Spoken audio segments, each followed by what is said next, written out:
বউকে রাখবেন বুকে, মাকে রাখবেন মাথায়। আর একটু জোরে জোরে জোরে জোরে, মা থাকবে মাথায়।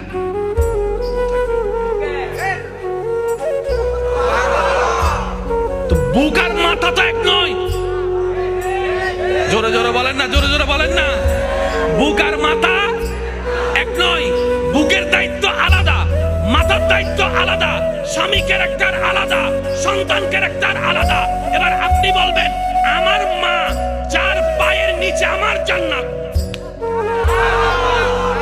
বুঝবেন, আমার মার পায়ের নিচে আমার জান্নাত, কিন্তু বউয়ের পায়ের নিচে তো আমার জান্নাত নয়। ও বউ, তোমার জান্নাত আমার বুকে, তুমি আমার বুকে আসো, আমরা দুইজন মিলে মার পায়ের নিচে যাই। আর জামিলা আছে? জোরে বলেন না, জামিলা আছে? শিখি নাই, দোষ আমাদের। স্কুল ছিল, কিতাবও ছিল, শিক্ষকও ছিল, আমরা পড়ি নাই।